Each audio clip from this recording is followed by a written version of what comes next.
Assalamualaikum warahmatullahi wabarakatuh. Anda rindu mendengarkan kajian-kajian dari ustadz-ustadz kita dari Aceh? Kunjungi channel YouTube Maulizul Akbar NAD.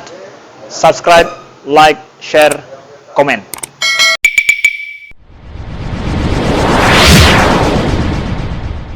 Bismillahirrahmanirrahim. Assalamualaikum warahmatullahi wabarakatuh.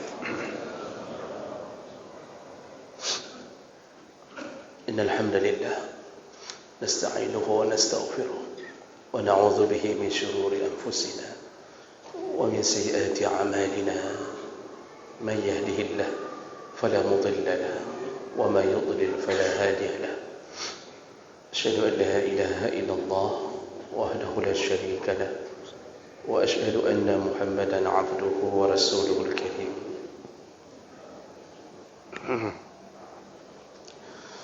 Allahumma salli wa sallim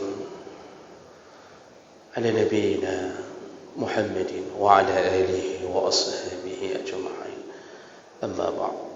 Rabbi shrah li sadri wa yassir li amri wahlul 'uqdatam min lisani yafqahu qawli. Segala puji bagi Allah, kemudian salawat dan salam kepada Rasulullah, pada keluarga dan seluruh sahabat-sahabatnya. Bapak Ibu jemaah salat maghrib dan isya yang Allah muliakan insyaallah.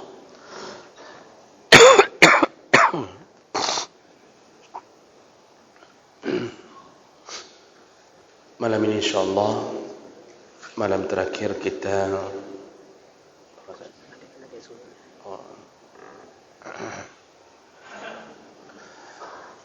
malam terakhir kita membahas tentang fadilah haji dan umrah. Di pertemuan kita yang lalu kita telah mendengarkan melalui hadis-hadis Nabi, ayat-ayat Allah, bahwa ibadah haji dan umrah bisa menghilangkan kemiskinan dan kefakiran. Allah tidak akan fakirkan orang-orang yang telah menghabiskan hartanya untuk Allah. Kalaupun seandainya hidupnya tidak berubah, maka Allah akan kayakan hatinya, menerima semua ketentuan Allah dengan lapang dada. Itu maksud Allah tidak akan miskinkan, fakirkan orang-orang yang melakukan haji dan umrah. Juga yang terakhir kita bahas kemarin adalah orang-orang yang melakukan haji dan umrah, dia adalah tamu-tamu Allah. Maka wajib bagi Allah untuk mengabulkan semua keinginan tamu-tamunya. Wajib. Sebagaimana kita memuliakan tamu, Allah melebihkan kemuliaan itu. Maka semua orang yang datang karena Allah lalu meminta-minta kepada Allah, baik urusan dunianya, urusan akhiratnya, Allah akan kabulkan. Namun kadang-kadang sudah terkabulkan, kita tidak merasakannya. Baik, kita lanjut. Tersisa 2 fadilah. Dan seperti yang pernah kita kabarkan, yang fadilah pelaksanaan haji tidak kita bahas, ya, fadilah melempar jamaran, fadilah berada di Mina, Muzdalifah, ya, fadilah ketika wukuf di Arafah. Nah, itu tidak kita bahas karena itu teknis, ya. Walaupun banyak sekali, ya. Baik, berikutnya fadilah berikutnya melalui hadis Nabi riwayat Abu Hurairah radhiyallahu anhu, hadis dari Abu Nuaim dan dianggap sahih, bahkan Imam Albani menganggapnya sahih. Rasulullah berkata,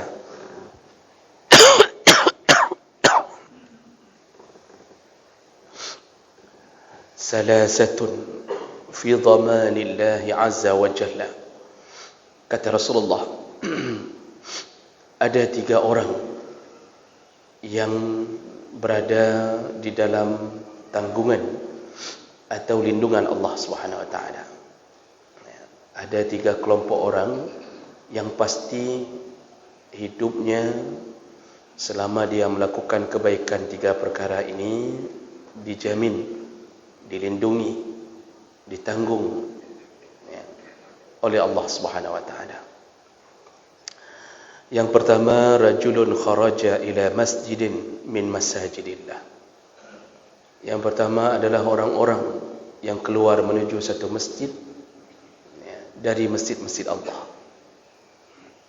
Jadi kerjanya adalah menegakkan kemakmuran di dalam masjid. Hatinya terikat dengan masjid. Begitu mendengarkan suara panggilan Allah, maka dia segera mendatanginya, dan itu yang didatangi adalah masjid Allah. Allah akan lindungi dia. Allah Subhanahu wa taala jamin hidupnya. Allah berkahi rezekinya. Maka orang-orang yang menuju ke masjid menegakkan jamaah, insya-Allah hidupnya termasuk golongan la khaufun alaihim wa la hum yahzanun. Tidak ada rasa takut, tidak ada rasa sedih. Ini maksudnya dia menjalani hidup dalam keadaan diberi ketenangan hati oleh Allah. Walaupun ketakutan muncul, tapi tidak menyebabkan dirinya jatuh dalam ketakutan itu. Kalaupun dia meninggalkan dunia ini, maka dia tidak bersedih, karena dia telah meninggalkan keluarga yang akan meneruskan kebaikannya. Dia telah meninggalkan istri yang akan sabar dengan kehidupannya, dan dia tinggalkan anak-anak yang akan kembali mendatangi masjid Allah karena sering berada di dalam tuntunan ayah yang membawanya ke masjid.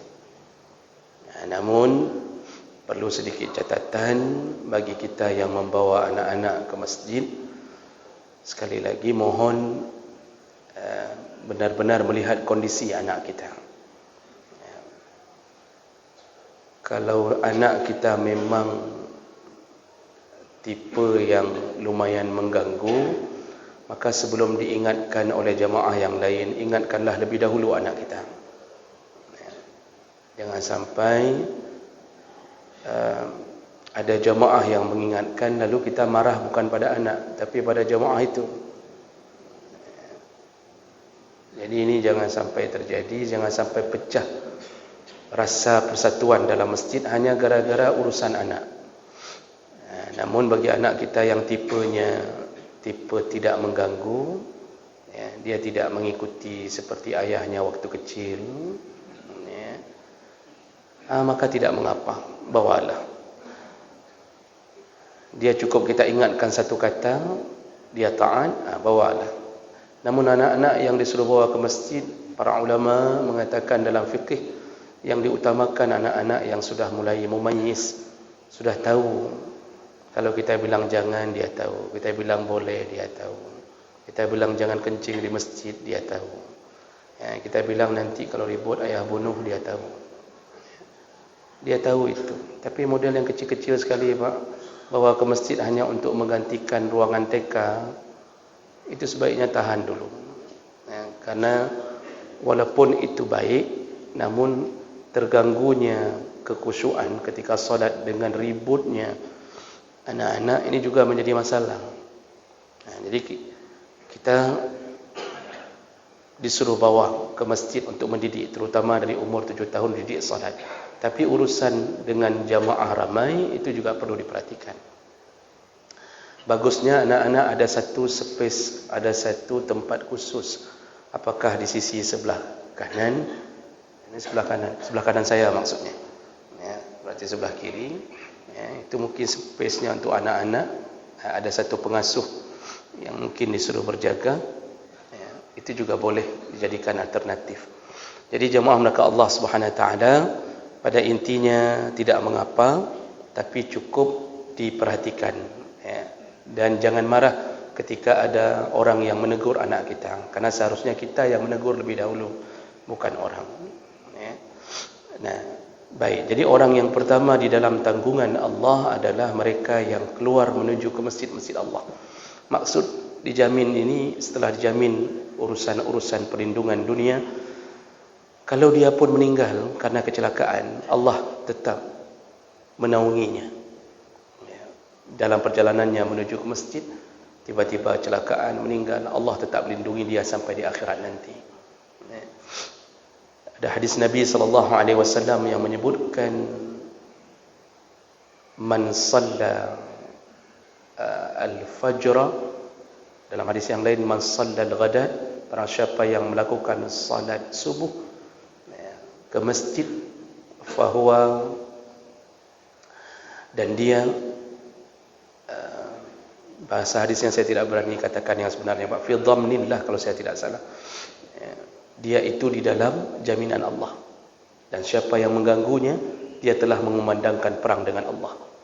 Orang yang keluar salat subuh, nanti coba cek kembali hadis dengan bunyi yang benar, yang keluar salat subuh, kalau ada yang mengganggu, merampoknya, memukulnya, menghadangnya, dan seandainya dia meninggal, maka orang yang melakukan ini telah mengumandangkan perang dengan backingnya, yaitu Allah Subhanahu Wa Taala. Maka kalau mengumandangkan perang dengan Allah, adakah yang lain yang mampu melawannya? Tentu tidak. Maka hati-hati membunuh orang di waktu subuh, karena banyak sekali kejadian mencuri-curi waktu terbaik untuk membunuh ketika tidak ada perlindungan sesama manusia. Baik, orang kedua yang dijamin oleh Allah, wa rajulun kharaja ghazian fi sabilillah ta'ala. Orang kedua yang dijamin, ditanggung, dilindungi oleh Allah, orang-orang yang keluar dari rumahnya menuju ke medan perang untuk berjuang fi sabilillah. Ini di dalam jaminan Allah. Sama, kalaupun dia meninggal belum sampai ke medan perang, maka dia pun dihitung sebagai salah satu dari orang-orang yang mendapatkan kemuliaan dari Allah Subhanahu Wa Taala. Dan yang ketiga, yang sesuai dengan tema kita, yaitu warajulun kharaja hajjan. Orang ketiga yang dijamin oleh Allah, ditanggung, dilindungi, yaitu orang-orang yang keluar dari rumahnya untuk berhaji, melakukan haji karena Allah Subhanahu Wa Taala. Maka jemaah maka Allah tidak perlu khawatir tentang setiap langkah yang kita langkahkan menuju ke Baitullah, selama ikhlas karena Allah, bukan mencari ketenaran. InsyaAllah kita berada di dalam lindungan Allah. Kalaupun kita harus mendapatkan sesuatu musibah di tengah perjalanan, itu pun karena Allah menginginkan kita agar menemui jalan pintas menuju ke surga Allah SWT. Dulu perjalanan haji tahun-tahun 50-an, 60-an, kita baca, kita lihat, Masya Allah, berbulan-bulan memakai kapal air di tengah laut. Saya mendapatkan salah satu klip di YouTube perjalanan haji rombongan dari Malaysia, itu 2 bulan baru sampai, tahun-tahun 50-an.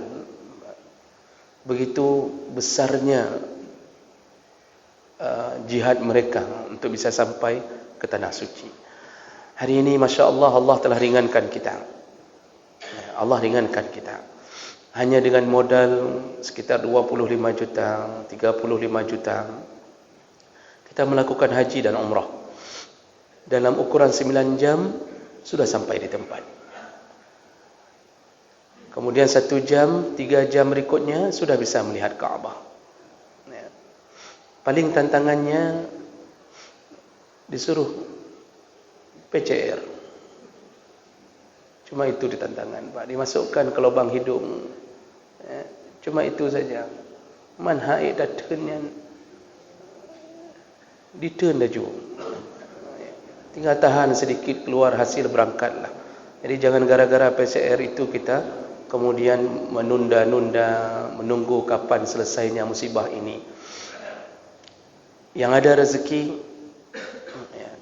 perlu diingat bahawa Allah sedang melindungi orang-orang yang menuju ke rumahnya.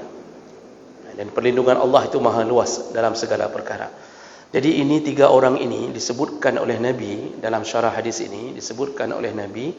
Kenapa 3 orang ini yang disebutkan? Karena besarnya perjuangan mereka, susahnya untuk melakukan perjalanan ini, penuh dengan penderitaan, penuh dengan tantangan.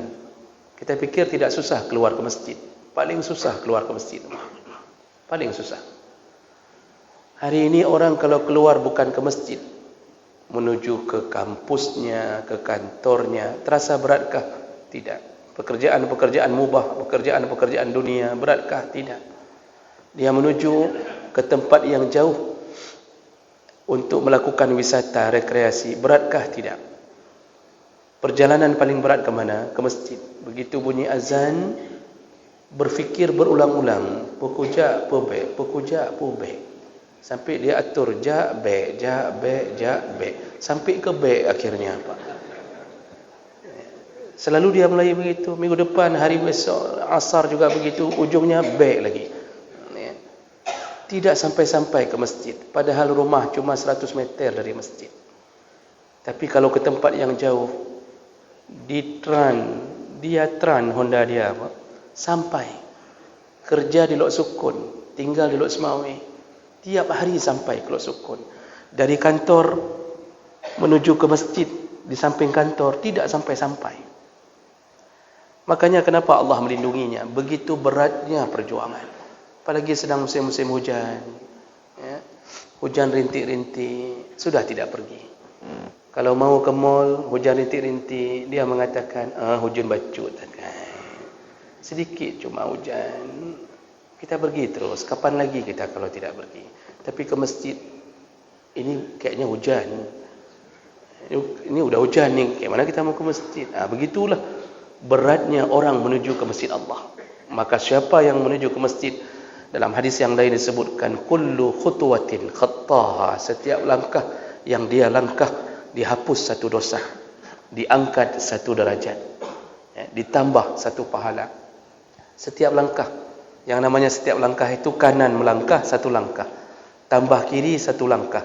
Dari rumah ke sini ribuan langkah, Allah hapuskan ribuan dosa, Allah tambah ribuan derajat bagi yang menuju ke masjid Allah Subhanahu wa taala. Jadi jemaah melakukan Allah, 3 kelompok ini disebut oleh Nabi karena beratnya perjuangan. Ke haji berat. Berat. Dan kita sudah katakan berulang-ulang, untuk kebutuhan lain kita tidak berat. Banyak hari ini PNS, Pak. Banyak. Ini di depan saya setengahnya PNS. Saya tahu wajah-wajah yang PNS. Tapi ada rencana haji tidak? Belum. Umur sudah 50. Belum ada rencana haji. Dengan dalih selalu kayak enggak cukup, kayaknya uang enggak cukup. Tapi yang lain dia penuhi semuanya. Semuanya cukup. Dan dia hidup Masya Allah di atas kemewahan. Tapi untuk berhaji enggak ada rencana daftar. Padahal Allah sengaja luluskan dia dari honorer menjadi PNS untuk mengundangnya. Tapi dia selalu merasa tidak diundang. Maka jemaah melakukan Allah, berat, kecuali orang-orang yang benar-benar ingin menjumpai Allah dalam keadaan tersenyum nantinya. Maka inilah orang-orang yang dilindungi oleh Allah Subhanahu wa taala. Fadilah yang terakhir, yaitu orang-orang yang meninggal. Kalau sudah terakhir bicaranya yang meninggal. Orang-orang yang meninggal ketika melakukan ibadah haji dan umrah, pahalanya ditulis sehingga hari kiamat dan dibangkitkan dalam mengucapkan talbiyah, janji Allah dan Nabi. Yang pertama hadis dari Abu Hurairah, riwayat Abu Ya'la, dan dalam kitab Sahih At-Targhib disebutkan bahwa hadis ini sahih. Abu Hurairah berkata, Rasulullah sallallahu alaihi wasallam berkata, "Man kharaja hajan," barang siapa yang keluar untuk melakukan haji, famata, lalu kemudian dia meninggal dunia. Ini meninggal dunia ini baik belum sampai haji atau sudah sampai. Artinya dia sudah menuju perjalanan tidak sampai, atau sudah sampai namun meninggal di sana. Apa kata Rasulullah?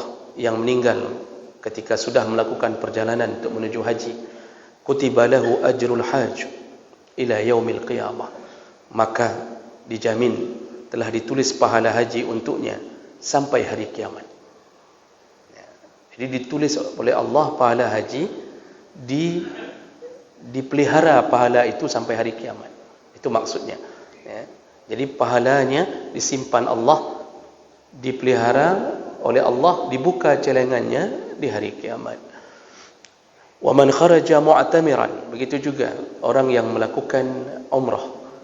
Orang yang melakukan umrah, ketika dia keluar, famata, lalu meninggal di tengah jalannya, kutiba lahu ajrul mu'tamir ila yaumil qiyamah, maka dicatatkan pahala untuknya, pahala orang yang berumrah, disimpan sampai hari kiamat. Wa man kharaja ghaziyan famata, disandingkan dengan pahala orang-orang yang keluar untuk melakukan jihad fi sabilillah, berperang fi sabilillah, kutiba lahu ajrul ghazi, maka dicatatlah untuknya pahala orang yang melakukan perang fi sabilillah ila yaumil qiyamah, sampai hari kiamat.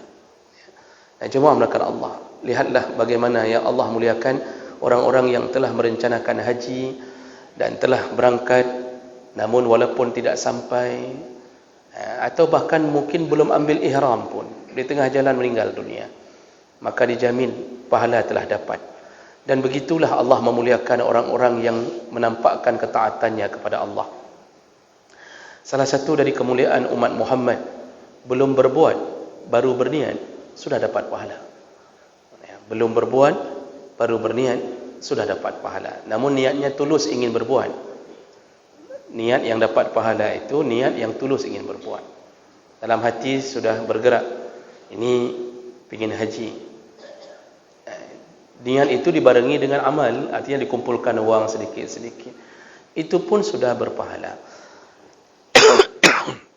Kalau terjadi haji, benar-benar terjadi dengan izin Allah, maka pahalanya dikali lipatkan antara 10 sampai 700 kali lipat. Khusus kalau yang mabrur, tidak dicatat oleh Allah dengan jumlah pahala tertentu, karena Allah telah langsung mempersiapkan surga. Al-hajjul mabrur laisa lahu jazaa illa al-jannah. Nah, jemaah melakukan Allah, ini bagi mereka yang berangkat meninggal walaupun belum melakukan ihram, maka dia dapat pahala sebesar orang yang melakukan haji, walaupun dia belum melakukan kewajiban itu. Secara hukum syar'i dia tidak layak disebut haji karena belum melakukannya. Sama dengan orang tadi menuju ke masjid tidak sampai, berarti salat yang terakhir tidak dia lakukan, tetapi pahalanya dia dapat. Orang-orang yang istiqamah, melakukan satu kebaikan, istiqamah rutin terus-terusan, ketika tidak sanggup, Allah tetap catat pahalanya sempurna. Bapak ibu yang ahli jamaah, terutama bapak-bapak yang ahli jamaah, ada saatnya kita tidak mampu lagi datang, sakit, stroke, atau ada sesuatu, maka rindunya kita menuju ke masjid, walaupun kita salat sendiri, pahalanya pahala jamaah. Tapi syaratnya sebelum sakit, ahlul jamaah. Memang selalu standby 5 waktu. Bapak ibu bisa bayangkan, kita telepon orang 5 kali, tapi tidak diangkat-angkat. Bisa bayangkan bapak ibu, kita menelepon orang 5 kali, tidak diangkat-angkat. Pasti hati kita mengatakan, kalau bukan sibuk, ini kayaknya sengaja enggak angkat. Tapi hati kecil kita mengatakan, pekan hijau telepon, kenapa enggak diangkat? 5 kali saya telefon kau enggak diangkat. Kalau sekali 2 kali kan okeylah. Jadi kita telefon jam 5 pagi, enggak diangkat. Telefon zuhur enggak diangkat. Telefon waktu sore enggak diangkat. Telefon maghrib enggak diangkat. Isya enggak diangkat. Kira-kira keluar apa kalimat dari mulut kita? Kahek ku telefon hana dibet. Mulai hari ini jangan kirim lagi SPP untuk anaknya. Dah mulai kita mulai menunjukkan kemarahan kita. Bisa bayangkan kemarahan Allah memanggil 5 kali kita tidak jawab-jawab. Kita yang tidak diangkat telefon, sakit hati, apalagi perlu sesuatu yang butuh sekali. Allah panggil 5 kali, tidak datang-datang. Makanya orang-orang ini adalah orang-orang yang menjauhkan diri dari rahmat Allah. Allah sayang dia, tapi dia tidak mau menyayangi dirinya sendiri. Maka jemaah melaka Allah, penuhilah panggilan Allah baik hari-hari maupun haji. Penuhilah panggilan Allah. Hadis yang berikutnya. Tadi kalau meninggal sebelum melakukan ihram, berpahala. Hadis berikutnya menyatakan bagaimana kalau meninggal sudah sedang melakukan ihram. Jadi dia sudah ambil miqat, sudah berniat untuk melakukan prosedural haji, lalu meninggal dunia. Apa yang terjadi padanya? Hadis dari Ibnu Abbas radhiyallahu anhu.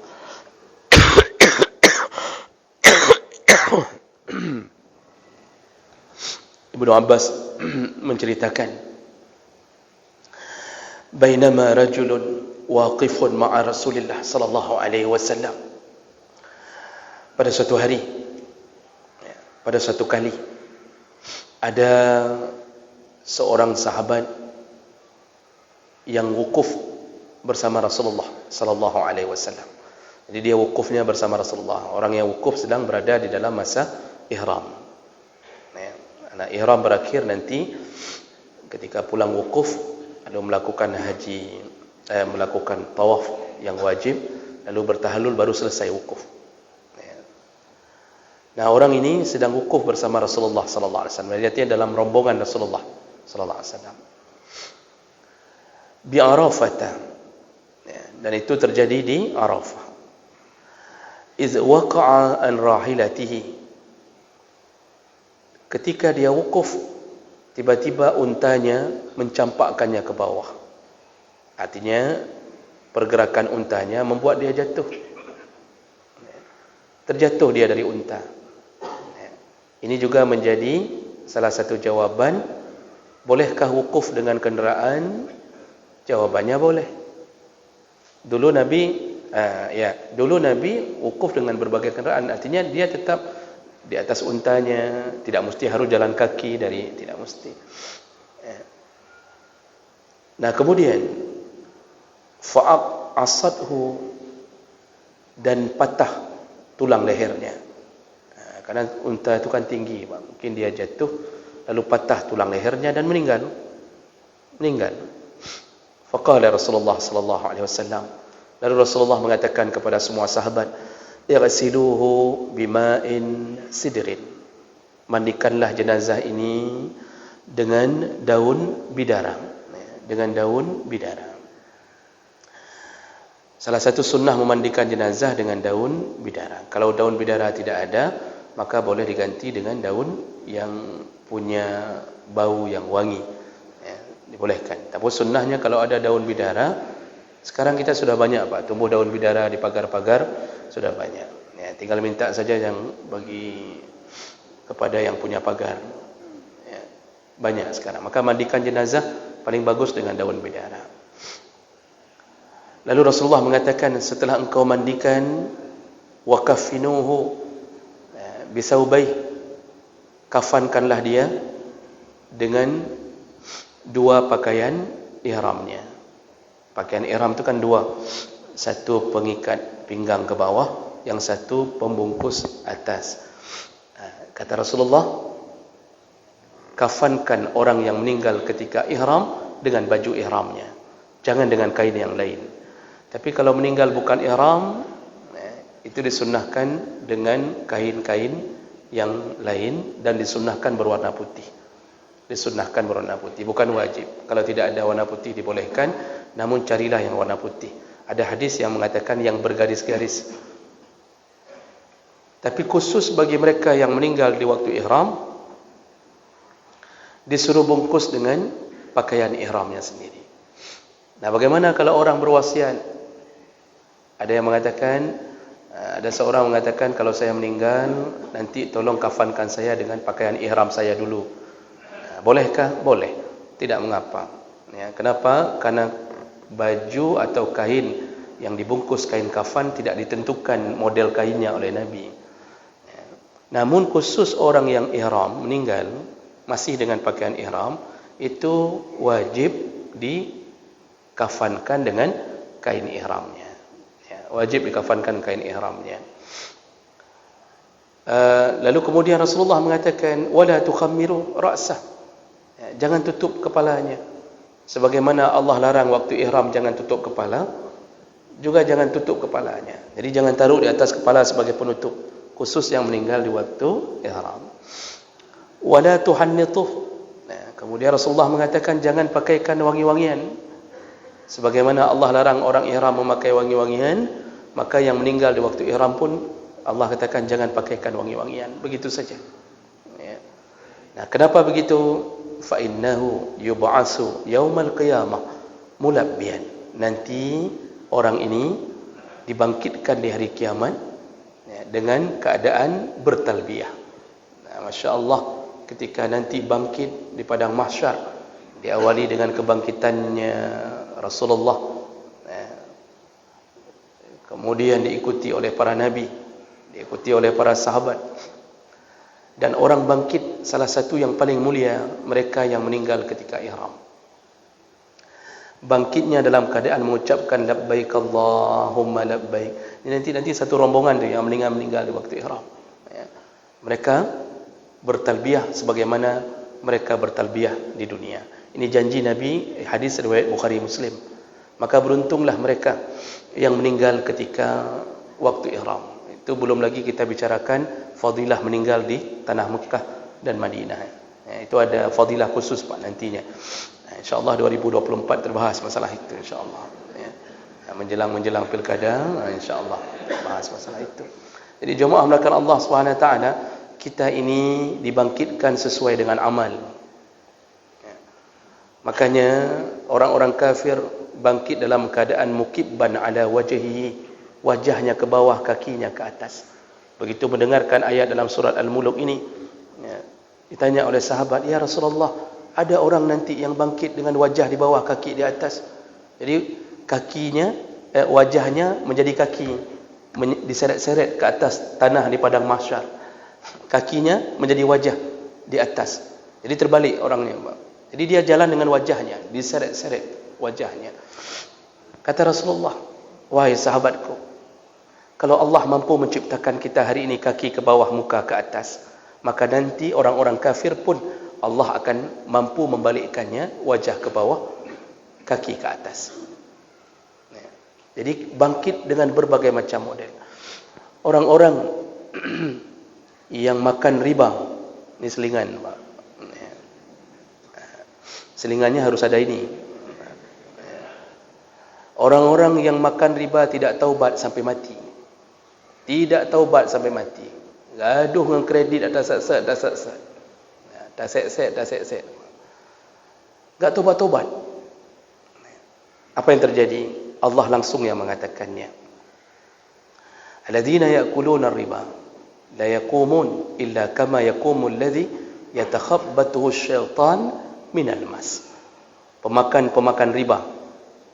Itu makan riba itu maksudnya bukan rentenir saja, nasabahnya, sekretarisnya, orang-orang yang memperkenalkan outsourcingnya, pegawai-pegawai outsourcing yang terjun ke dunia riba. Semua mereka, kata Allah, nanti dibangkitkan di padang mahsyar di hari kiamat.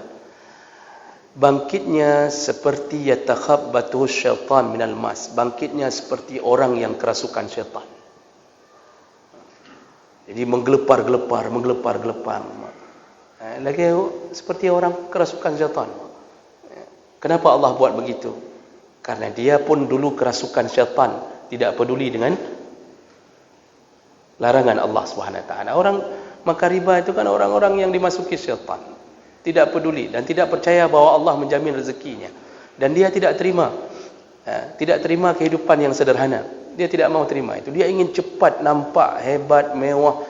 Dia ingin cepat naik mobil. Dia ingin cepat merasakan bagaimana AC mobil, sehingga jatuh ke dalam dunia riba. Namun berbangga, tidak peduli. Dan untuk menghilangkan kesan riba, di belakang mobil ditulis La ilaha illallah Muhammadar Rasulullah. Subhanallah. Dia lakukan itu tanpa rasa takut sampai mati. Bangkitnya nanti dalam keadaan menggelepar-gelepar seperti kerasukan syaitan. Makanya jaga diri, jangan sampai kita meninggal mempunyai maksiat yang kita bawa. Orang yang mengemis, kata Nabi, sudah pernah kita bahas di subuh, terlaknatnya para pengemis yang meminta-minta padahal dia bisa kerja. Dia mengemis, sudah mengemis, tidak taat pada Allah. Apa kata Allah? Dibangkitkan di hari, apa kata Rasulullah? Dibangkitkan di hari kiamat, tidak berdaging wajahnya. Tidak berdaging wajahnya. Jadi wajah tanpa daging. Kenapa begitu? Seperti dia tidak punya rasa malu, mengemis-ngemis kepada orang lain padahal dia mampu untuk mencari rezeki. Begitulah Allah buat wajahnya tidak punya daging. Ini kiasan kehilangan rasa malu pada dirinya. Jadi semua bangkit dengan amal masing-masing. Ini ashabul yamin wa ashabul shimal. Jemaah belaka Allah Subhanahu wa taala, begitulah mulianya orang yang meninggal di waktu ihram, dia bangkit dalam keadaan mengucapkan talbiyah. Dan sebagai penutup masalah haji dan umrah ini, nasihat dari Nabi SAW bahawa yang sudah punya harta jangan tunda. Nabi mengatakan, hadis riwayat Ahmad dengan derajat yang hasan, an Abi Abbas, an Ibni Abbas qala Rasulullah sallallahu alaihi wasallam, la tu'ajjilu ila al-hajj. Jangan engkau tunda-tunda untuk berhaji. Fa inna ahadakum la yadri ma yu'arad lahu. Karena di antara kalian tidak ada yang tahu kapan sesuatu menghadang dirinya. Ini kata Rasulullah, jangan tunda. Dalam hadis yang lain, kata Rasulullah juga dari Ibnu Abbas, hadis riwayat Abu Daud dengan derajat hasan, man arada al-hajja falyata'ajjal. Barang siapa yang sudah punya keinginan haji, falyata'ajjal, bersegeralah kata Allah. Jadi jangan fikirkan yang lain dulu. Tunda dulu. Jalan ke Turki tunda dulu. Daftarkan haji dulu. Walaupun Turki perjalanan cuma 11 juta rupiah, 7 hari 8 malam. Ada betul nyampe. Bisa ke Masjid Ayudhya, mau ke sana ke Museum Antioquia, alam tak betul namanya itu atau Allah alam. Tunda dulu, daftar haji dulu. Daftar haji dulu. Ini bapak-bapak dosen yang sudah dapat sertifikasi, 1 kali gaji setiap bulan. Bayangkan sekali keluar sertifikasi 10 juta, haji tidak daftar. Ini dosen-dosen ahlun neraka. PNS juga sama. Baik. Jadi hati-hati Bapak Ibu Allah. Rasulullah mengatakan kalian tidak tahu apa yang terjadi ke depan. Yang sudah punya rezeki segera daftarkan. Nah, kemudian Rasulullah juga mengatakan dalam hadis Ibnu Majah dari Abdullah bin Abbas, saya bacakan terjemahannya, barang siapa yang ingin pergi haji, maka hendaknya dia bersegera, karena sesungguhnya kadang-kadang datang penyakit kepadanya, atau kadang-kadang hilang hewan tunggangannya. Jadi ada yang menunda-nunda sampai tidak ada uang lagi untuk pergi, atau terkadang ada keperluan yang mendesak. Maka sebelum datang keperluan-keperluan itu, segeralah, kata Rasulullah SAW. Jadi banyak sekali hadis Rasulullah berharap kepada umatnya, segera datangi panggilan Allah. Dan ada satu hadis dalam kitab Al-Hiliyah, kalau tidak dilakukan, maka matinya dalam keadaan Yahudi atau Nasrani. Kalau tidak dilakukan, maka matinya dalam keadaan Yahudi atau Nasrani. Baik, inilah penutup kita seputar masalah haji dan umrah. Mudah-mudahan kita bisa bersemangat untuk melakukannya, dan mudah-mudahan Allah SWT mengumpulkan kita kembali di dalam surganya. Amin ya rabbal alamin. Subhanakallahumma bihamdik, asyhadu an la ilaha illa anta, astaghfiruka wa atubu ilaik. Wassalamualaikum warahmatullahi wabarakatuh.